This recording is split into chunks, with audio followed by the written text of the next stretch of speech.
খুব খুশি যে আমার এই ডায়োসিসে, আমার এই মণ্ডলীতে আরো অনেক যুবক যুবতী তারা এখন সক্রিয় সদস্য হলো না। আমাদের অনেক সৈন্য বৃদ্ধি পেল। হ্যাঁ, এটা নিশ্চয় যুদ্ধ করবার জন্য না, ধ্বংস করবার জন্য না, কিন্তু মানুষের মঙ্গল ও মুক্তির জন্য আমরা অনেক সৈনিক পেলাম। আমি ঈশ্বরকে ধন্যবাদ দিই, কেননা আমরা এমন একটা সমাজে বাস করছি, বা এমন একটা সময়ে বাস করছি, সমাজ বলবো না কিন্তু সময়ে, যে যখন আমরা প্রত্যেকেই আমাদের সন্তান সন্ততির জন্য খুব উদ্বিগ্ন না। আমাদের যাদের ছেলেমেয়েরা আছে আমরা সবাই তা খুব হারে হারে টের পাই, খুব ভয়ে ভয়ে থাকি, কখন আমার ছেলের কি হয়, কখন আমার মেয়ের কি হয়, হারিয়ে যাবে না তো। অনেক ধরনের চিন্তা, দুশ্চিন্তা আমাদেরকে আঁকড়ে ধরে। কিন্তু আজকে আমরা খুশি যে আমাদের মধ্যে 49 জন যুবক যুবতী তারা আমাদের সামনে দাঁড়িয়ে বলতে চাচ্ছে যে আমরা হারিয়ে যাইনি, আমরা হারাইনি, কিন্তু আমরা এখনো পর্যন্ত প্রভুর কাছে গচ্ছিত আছি। এবং আমি সাধুবাদ জানাই সেই সকল বাবা মাকে যারা আমাদের এই ছেলে মেয়েগুলোকে দেখে রেখেছিলেন।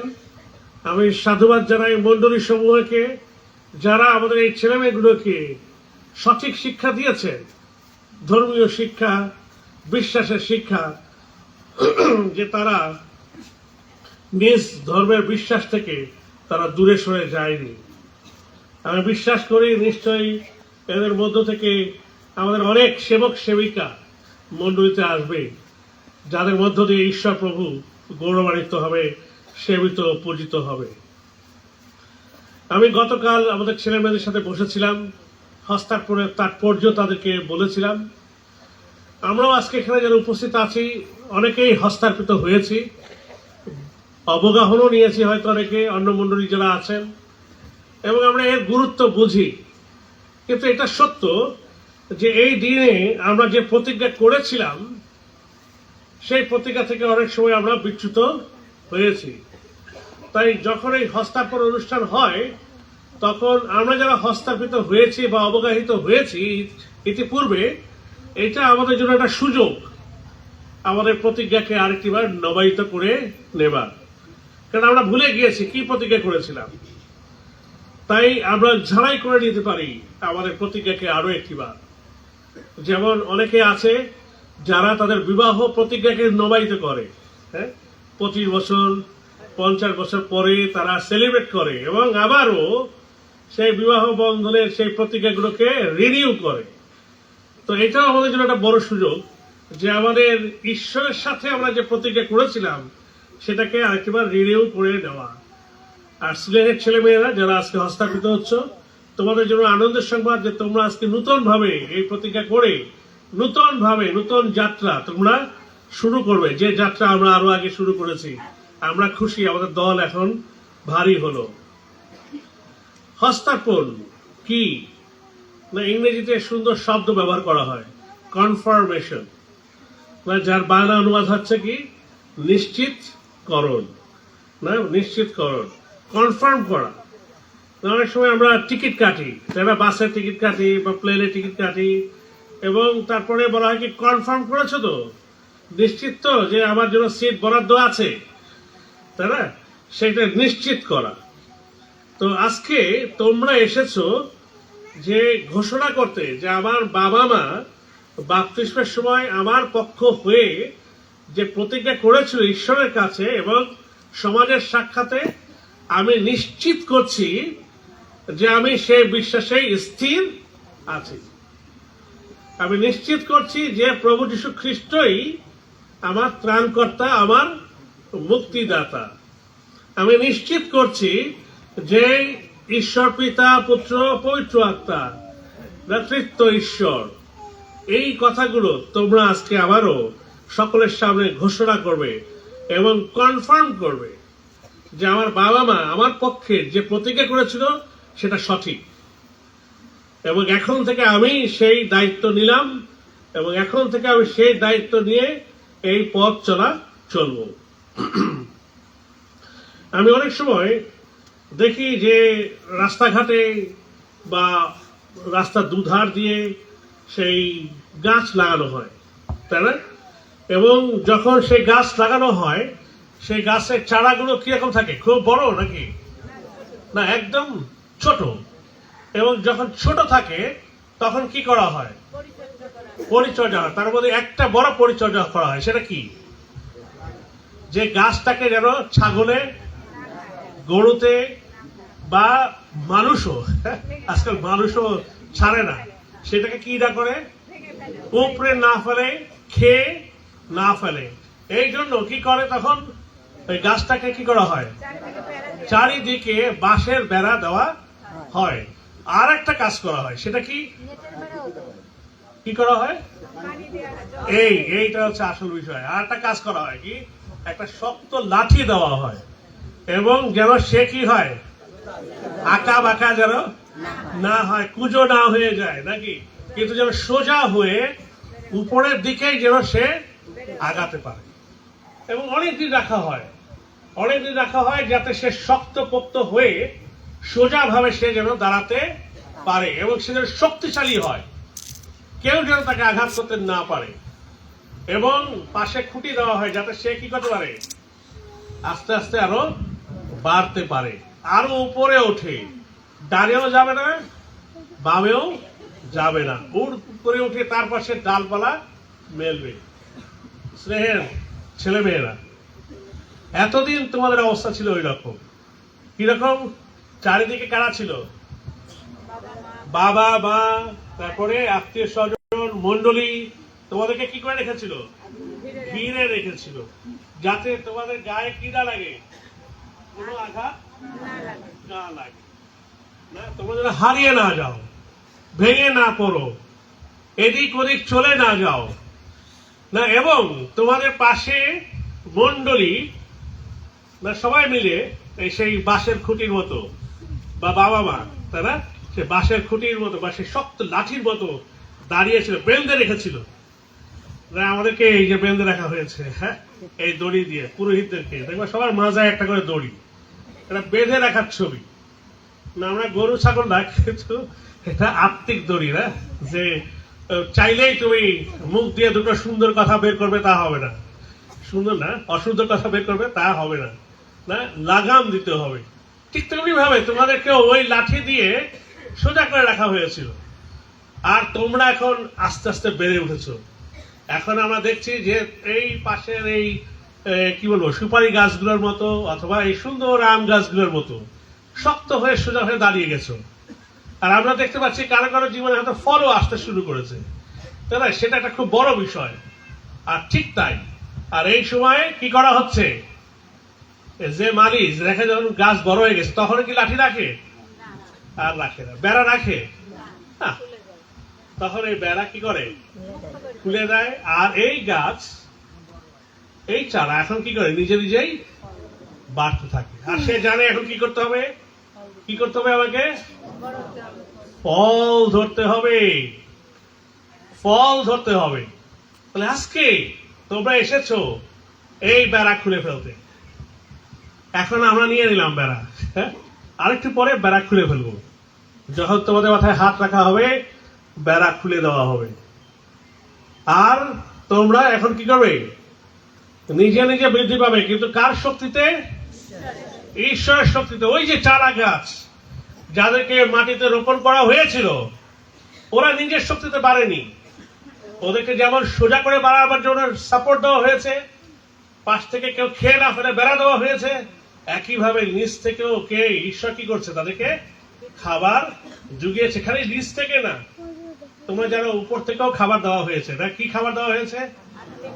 সূর্যের আলো, হ্যাঁ, বাতাস থেকেও, ঠিক আছে। তাহলে এই সব কিছু থেকে তারা খাবার সংগ্রহ করেছে না। ঠিক একইভাবে ঈশ্বর তোমাদেরকেও সেই আত্মিক খাবার দিয়ে পরিপূর্ণ করেছে, শক্ত করে তুলেছে।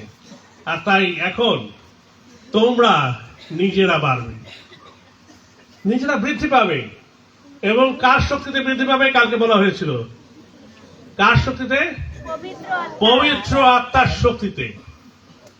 পবিত্র আত্মার শক্তি কি আছে এখানে? পবিত্রতা আছেন, দেখা যায়। তাহলে কি করা যায়? অনুভব করা যায়। ঠিকই বলেছো। আমরা কালকে বলছিলাম না যে সূর্য দেখতে পাচ্ছি না, কিন্তু সূর্য কি আছে? এখানে কোনো সূর্য দেখা যাচ্ছে না, কিন্তু সূর্য আছে। কোথায় দেখা যাচ্ছে? ওই আলোর কথা বলছিলাম না, আলো। শুধু তাই নাই, আমি বলছি যে আমার মতো মোটা মানুষ হলে ওই আলো দেখা লাগবে না। কি দেখলে বুঝবো? ঘাম। কি আছে এটা? পবিত্র আত্মা আমাদেরকে সে উত্তাপ দেয়। কার উত্তাপ দেয়? ঈশ্বরের। এইভাবে আমাদেরকে না সে পবিত্র আত্মা পরিচালনা দান করে। তাহলে একটা হচ্ছে যে আমরা এখন আমাদের বেড়া খোলা হবে, লাঠি খোলা হবে, উপরে উঠে গেছি, এখন উঠবো আরো। আর দ্বিতীয় বিষয়, আমরা কি পাবো? পবিত্র আত্মা লাভ করব। আমি কালকে ওদেরকে বলছিলাম যে হস্তাক্ষর শব্দের অর্থ কি। তখন তোমরা কি বলেছিলে? হস্তাক্ষর শব্দের অর্থ কি? হাত রাখা। কে হাত রাখবে? বিশপ হাত রাখবে। বিশপ হাত রাখলে কি হবে? কি হবে? আজকে বিশেষ দিনে কি হবে? পবিত্র আত্মা আমাদের উপরে নেমে আসবে। তো আমি তো বলছিলাম, আমি তো অনেকবার হাত রেখেছি, অনেকবার আশীর্বাদ করেছি, তখন কি পবিত্র আত্মা নামেনি? না, তখন সেটা চাওয়া হয়নি। না, আমরা এমনি বলেছি প্রভু আশীর্বাদ করো। কিন্তু আজকে সবাই মিলে যখন প্রার্থনা করবে তোমাদের জন্য, এবং আমি যখন হাত রাখবো, এই আমার হাত না, এটা ঈশ্বর সবার মধ্য দিয়ে সবার প্রার্থনা তিনি রেখেছেন। আর এই জন্য তিনি তার শিষ্যদেরকে ক্ষমতা দিয়েছিলেন যেন তারাও যখন প্রার্থনা করে তখনও যেন পবিত্রতা নেমে আসে। প্রেরিতদের কার্যবিবরণীতে আমরা দেখতে পাই 8 অধ্যায় 17 পদে লেখা রয়েছে, তখন শিষ্যদের কথা বলছে, তখন তারা তাদের উপরে হাত রাখলো আর তারা পবিত্র আত্মা গ্রহণ করল। কারা রেখেছিল হাত? যিশু না, কারা? শিষ্যেরা। কারণ তারাও ঈশ্বরের কাছ থেকে অনুগ্রহ পেয়েছিল। এখন এই পবিত্র আত্মা, এইটা কি শুধুমাত্র বিশপকে পুরোহিতকে দেওয়া হয়েছে? কাকে দেওয়া হয়েছে? সবার জন্য। নিশ্চয়ই টাকা দিয়ে কিনতে পাওয়া যায় না, টাকা দিয়ে কিনতে পাওয়া যায় না। কালকে আমাদের রেভারেন্ড শিবসন সেটা আমাদের স্মরণ করিয়ে দিয়েছে। কিন্তু এটা প্রভু বিনামূল্যে আমাদেরকে দিয়েছেন, আমাদের জন্য দিয়েছেন, যেন আমরা বাঁচি, যেন আমরা শক্তি পরিহিত হই। তোমরা এই জন্য প্রস্তুতি নিয়েছো বিগত 6টি মাস বা আরো কম, কিন্তু প্রস্তুতি নিয়েছো, এবং এই প্রস্তুতির মধ্য দিয়ে তোমরা নিজেদেরকে প্রস্তুত করেছো সেই পবিত্র আত্মাকে গ্রহণ করার জন্য। আর যখন পবিত্র আত্মা যখন নেমে আসে তখন কি হয় আমাদের জীবনে? কি দেখা যাবে? কি দেখা যাবে? পরিবর্তন। Very good. পরিবর্তন মানে ফল। না, এই গাছের মধ্যে পরিবর্তন দেখা গেছে। কি কি আসছে এখানে এখন? আগে শুধু কি ছিল? তোমরা আগে পাতাই ছিল, গাছ ভর্তি পাতা। এখন পবিত্র আত্মা নেমে আসলে কি হবে? এইবার ফুল আসবে, বকুল আসবে, ফলও আসবে। আর যখন ফল হবে এই গাছে, এই গাছ কি আর সোজা হয়ে দাঁড়াবে? এরকম বুক উঁচু করে দাঁড়াবে?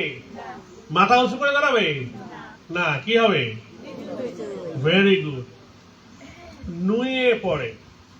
তাই যখন পবিত্র আত্মা আসে তখন আমি কি হই?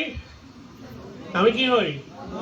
হ্যাঁ, পুজো হই না, নত ও নম্র হই। একটু পরে প্রতিজ্ঞা করব, আমি আর আমার, আমি কার? তাহলে আমি কি করলাম? নিজেকে নত করলাম। কার সামনে? কোন প্রতিমার সামনে না, আমার হাতে সৃষ্ট কোনো পুতুলের সামনে না, বা কোনো মানুষের সামনেও না। মানুষের সামনে অবশ্যই আমাদের শ্রদ্ধা থাকতে হবে, ভক্তি থাকতে হবে, তাদেরকে প্রণাম করতে হবে, কিন্তু প্রভুর কাছে কি করতে হবে? নত। যখন আমরা ঈশ্বরের কাছে নত হই তখন মানুষের সামনে নত হওয়া যায়। আর যে ঈশ্বরের কাছে নত না হয় সে মানুষের কাছে নত না। আবার উল্টাও হয়, মানুষের সামনে যদি নত হতে না পারি তাহলে প্রভুর সামনে নত হইতে পারি না। দৃশ্যমান মানুষকে যদি সম্মান করতে না পারলাম, ঈশ্বরের সৃষ্টিকে, তাহলে তো ঈশ্বরকেও করা যায় না। তাহলে ঠিক তাই, তাহলে আমরা নত নম্র মানুষ হই, তখন সুন্দর মানুষ হই। আর যখন এই গাছে আম হবে, তখন এই ছেলে মেয়েরা বা লোকেরা কি করবে? বসে বসে দেখবে? কি করবে? কি করবে? ওর কাছে যাবে না একটু? তারপরে ওই ফল কি করবে? কি মিষ্টি এটা ফল। একবার আমি, সেটা মনে হয় 96 সাল হবে, ওই সময় আমি ধামসরে গিয়েছিলাম। তখন রেভারেন্ড বৈদ্য ওনারা ছিলেন, আশা করি মনে আছে। তো ইয়ুথ ক্যাম্প করেছিলাম। তারপরে দেখে কি আম, আর তখন আমি নতুন বিয়ে করেছি মাত্র, সুযোগ সাথে বিয়ে করবার 98-তে। আচ্ছা, বিয়ে করেছি। আর তো ভাবছি যে নতুন বউ আসছে, ধামসর থেকে কি নিয়ে যাব। তারপরে দেখে কি আমের কেজি মাত্র 5 টাকা, না কয় টাকা ছিল এরকমই হবে, 5 টাকার মতোই ছিল। আমের কেজি 5 টাকা, আর আমি ঢাকায় থাকি তো আরো বেশি। তারপর যাক, এইবার আমার বউয়ের জন্য কি করি, একটা বস্তা ভরে আম নিয়ে যাই, খুব খুশি হবে। আমি তো যেই বলছি যে 5-10 কেজি নেবো, যে বিক্রি করছে সে একটু মুচকি হাসি দিল। তা আমি বুঝলাম না ওই হাসির অর্থ। পাশে 2-1 জন তারাও হাসছে। কেন হাসে কেন? তাহলে কি হয়েছে কি? কিছু হয়নি, ব্যবসাটা নষ্ট করতে চায় না, ঠিক আছে। তারপরে তো আমি নিয়ে গেলাম ঢাকায়, সুচিত্রাকে বলি এবার দেখো কত আম নিয়ে এসছি, আর খুব সস্তায় পেয়েছি। তারপরে ওর অবস্থা 12টা, যেটাই কাটে সেটাই কি, যেটা কাটে সেটাই। এত দূর থেকে এক বস্তা টাইনে নিয়ে গেলাম, যেটা কাটি সেটাই।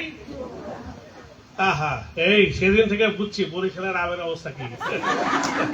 কিন্তু ঈশ্বরকে ধন্যবাদ দেই, সেই সব আম কিন্তু এখন পাল্টিয়ে গিয়েছে। এখন আর পোকা আম খুব একটা পাওয়া যায় না, এখন সব ভালো ভালো। এই গাছগুলোতে যে আম হবে, আশা করি আমারও সৌভাগ্য হবে এই আম খাওয়ার।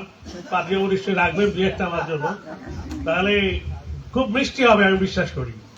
তাহলে তোমরা যখন পবিত্র আত্মার ফল ধারণ করবে, আমরা দেখতে চাই, স্বাদ পেতে চাই, তোমাদের মধ্য থেকে সুন্দর সুন্দর মিষ্টি মিষ্টি বিষয় বের হবে।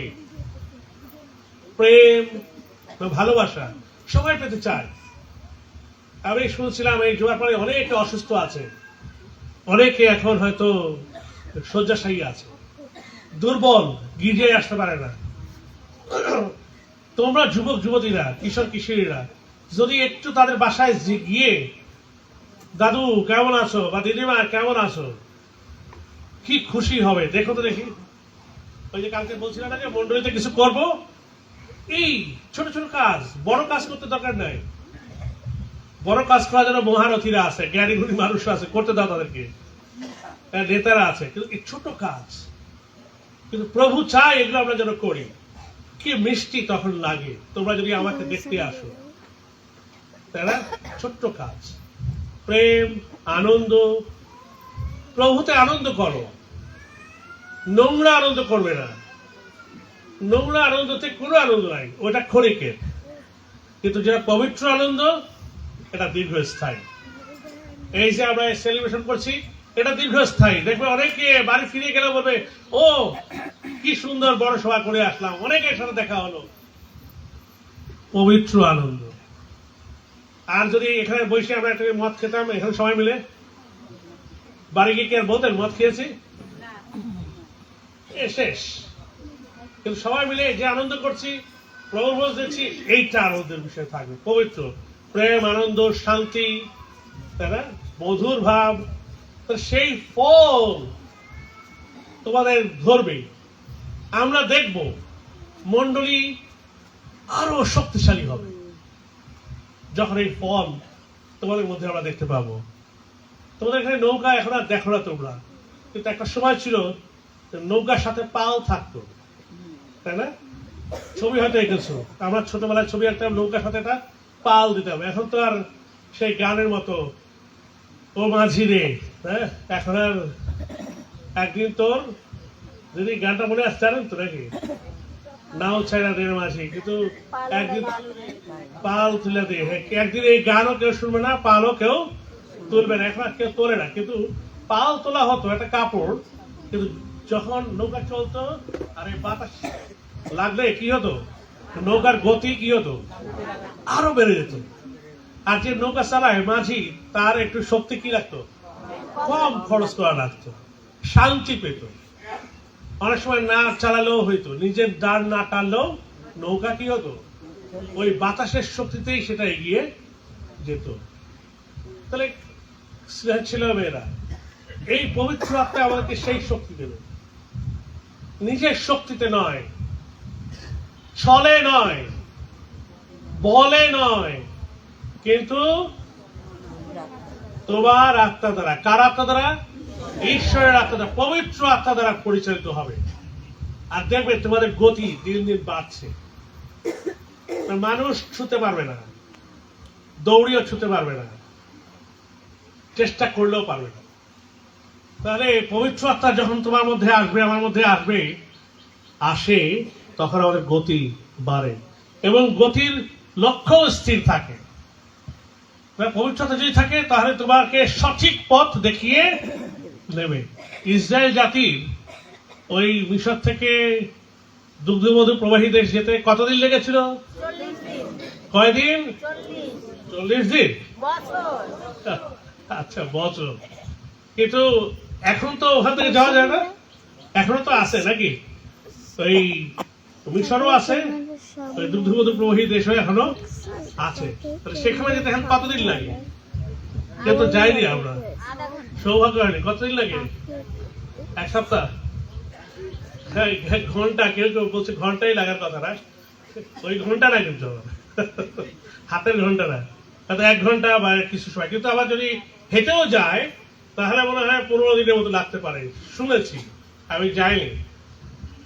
তো যাই হোক, যেটা বলছিলাম, কিন্তু ওরা বারবার বলছে যে আমি ঈশ্বরকে বিশ্বাস করি, কিন্তু আসলে কি ঈশ্বরে বিশ্বাস করছিল? বিশ্বাস করে, হ্যাঁ ঈশ্বরকে বিশ্বাস করি, চলো চলো চলো যাই, দুগ্ধমধু প্রবাহী দেশে যাই। তারপর যেই যাচ্ছে, ও খিদা লেগেছে, এই মিশরি আবার কি করে, কোন দিকে তাকায়? আবার পেছন দিকে তাকায়, আবার দাঁড়ায়, বলে না তাহলে ওদিকে যাওয়াই ভালো ছিল, আমাদেরকে খিদায় মেরে ফেলবে। আবার বলে না ঠিক আছে, এই ঈশ্বর তো আছে, স্তম্ভে দেখা যাচ্ছে, আবার হাঁটে, আবার দোষ দেয়, পানি নাই। একটার পর একটা কি হয়, হাঁটতে হাঁটতে আবার পিছন দিকে তাকায়। তার মানে কি হচ্ছে, একবার বিশ্বাস আছে, একবার বিশ্বাস নাই। একবার আমাদের দেশে ইলেকট্রিসিটির মতো, একবার আসে, একবার নাই। কেউ কেউ বলে যে ইলেকট্রিসিটি যে আছে এটাই তো বুঝি না, দুষ্টুমি করলাম, এখন অনেক বেটার। কিন্তু বলছে যে এই একবার আসি, একবার নাই। কিন্তু আত্মিক জীবন তো সেরকম হতে পারে না। একই টিউবওয়েল দিয়ে, নলকূপ দিয়ে একবার মিষ্টি পানি বের হয়, একবার লবণ পানি বের হয়। এটা দেখেছো কোথাও? না। দেখেছো? নাই। তো সৌভাগ্যবান ম্যাডাম, আমাদের চরিত্রের সাথে মিলে গেল দেখি। একবার বৃষ্টি, একবার লবণ। একটা সময় ছিল ম্যাডাম, আমি বিশ্বাস করি যেটা আপনি বলছেন, খালিশপুরের কলটা একবার মিষ্টি পানি দিত, কিন্তু এখন লবণ পানি দিচ্ছে, যেহেতু সি লেভেল রাইজ হয়ে গেছে, এই জন্য লবণ পানি ঢুকে গেছে। তো এখন যেটা আমি বলছি, কিন্তু এইটা স্বাভাবিক না, হয় শুধু লবণই আর নতুবা শুধু মিষ্টি। এই জন্য আমাদেরকে দেখলে অনেক সময় না, মানুষ প্রভু বলছেন না, না শীতল না উষ্ণ, না উষ্ণ না শীতল। আমার মতো না, আমি একবার এই গরম কাপড় গায়ে দিই, আর একবার খুলে ফেলি।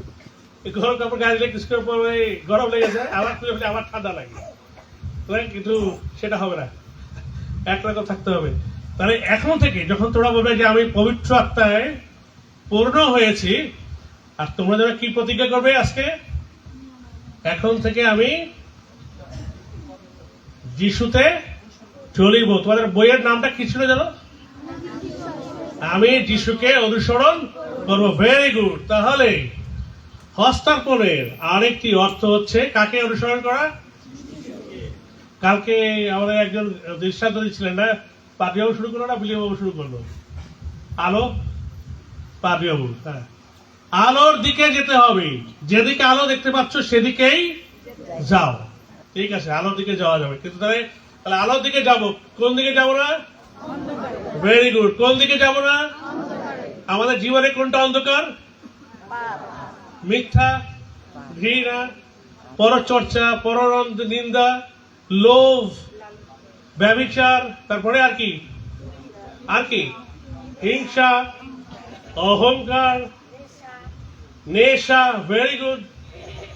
এগুলো আমাদের জীবনে কি দিক? আলোর দিক না অন্ধকারের দিক? তা তোমরা তো এখন বলছো কোনটা আলো আর কোনটা অন্ধকার। বোঝো তো নাকি? না বুঝলে হস্তাক্ষর হবে না, ঠিক আছে? যদি বোঝো তাহলে এখন আমরা কোন দিকে চলবো? আলোর দিকে, ঠিক আছে? এখন আমরা আলোর মানুষ। কিসের মানুষ হবে এখন আমরা? আলোর। হস্তাক্ষর যারা হয়, অবগাহন যারা নেই, তারা আলোর মানুষ হয়। কেন জানো? আমাদের মন্ডলীতে আমরা ওই ডুবাই না পুরা, কিন্তু ব্যাপটিস্ট বা অন্যান্য মন্ডলীতে আছেন, তারা অবগাহন দেন একদম কি করে, পুকুরে নিয়ে বা নদীতে নিয়ে ডুবান দেন নাকি? আচ্ছা, ওর একটা অর্থ আছে।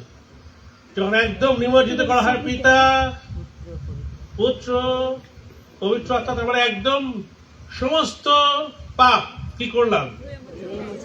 কবরে দিলাম।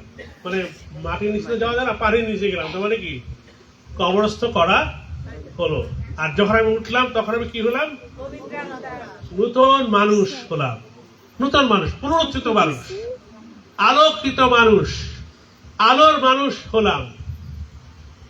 আমাদের মন্ডলীতে এই হস্তাক্ষর সেটাকে বলা হচ্ছে যে ছোটবেলায় তুমি জলে বাপ্তিস্ম নিয়েছো। কিসে?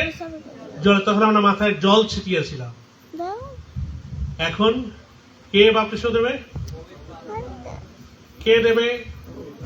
হ্যাঁ, কিন্তু কে দেবে? স্বয়ং ঈশ্বর, প্রভু যীশু খ্রিস্ট। না, সেই বাপ্তিস্ম জল কি বলেছিল? আমি তোমাদেরকে কি করতেছি? জলে বাপ্তিস্ম দিচ্ছি, কিন্তু তিনি তোমাদেরকে কি করবেন? পবিত্র আত্মায় বাপ্তিস্ম দেবেন। তোমরা সেটা নিতে যাচ্ছ। বিশ্বাস নিমিত্ত মাত্র। আমরা খালি চেষ্টা করি তার উপস্থিতি, তার মতো তো হতে পারেনি, কিন্তু চেষ্টা করছি তাকে উপস্থাপন করতে তোমাদের সামনে। কেন? তোমরা বিশ্বাস করো যে প্রভু তোমাদেরকে সেই আত্মায় বাপ্তিস্ম দেবেন। শেষ যে কথা বলতে চাই, এই হস্তাক্ষরের মধ্য দিয়ে আমরা একটা বৃহত্তর সমাজের সাথে যুক্ত হচ্ছি। সেটার নাম কি? কার সাথে সংযুক্ত হচ্ছে আমরা? জোরে বলি। হ্যাঁ, আরেকটা, তোমরা কি হচ্ছে নতুন করে এখন? মন্ডলীর। হ্যাঁ, ভুলে গেছো নাকি? তাহলে এখন থেকে তোমরা মন্ডলীর কি হবে? অংশ, তাই তো? কিরকম অংশ হবে? কিরকম অংশ হবে মন্ডলীর? সক্রিয়। Very good. কালকে তোমাদেরকে বলেছিলাম না যে সক্রিয় অংশগ্রহণ করতে হবে। মন্ডলীর কি হবে এখন আমরা? অঙ্গ প্রত্যঙ্গ। সক্রিয় নাকি নিষ্ক্রিয়? সক্রিয়। কালকে আমি বলেছি না, সে হাতের কথা বলেছিলাম। শুধু হাত না, পাটা যাই বলি না কেন, সব অঙ্গ প্রত্যঙ্গের দাম আছে। আগে এটা বুঝতাম না, এই ছোটবেলায় এগুলো আমাদেরকে বোঝানো হয় না। তা আমাদের খালি বাহিরের হাত পা ঠিক রাখতে বলছে, কিন্তু ভিতরেও কি আছে? হার্ট, লিভার, প্যানক্রিয়াস, পাকস্থলী, কিডনি, এই সব কিছুকে ঠিক রাখতে হবে। আগে এটা আমাদেরকে খালি শিখেছে কি, উপরে স্নো পাউডার মাখো, কেটে গেলে এখানে মলম মাখো, আর এটা দৌড়াও যাতে পেশি শক্তি ঠিক থাকে। কিন্তু ভিতরের গুলোকেও কি রাখতে বলছে? ছোট ছোট না, এই যেটা প্যানক্রিয়াসের কথা বললাম, ছোট্ট, কিন্তু ওটাই যদি নষ্ট হয়ে যায় তাহলে ডায়াবেটিক বেড়ে গেল নাকি? ইনসুলিন এখন নিতে হবে, তখন আলাদা ভাবে ছোট্ট, তারও যত্ন নিতে হবে।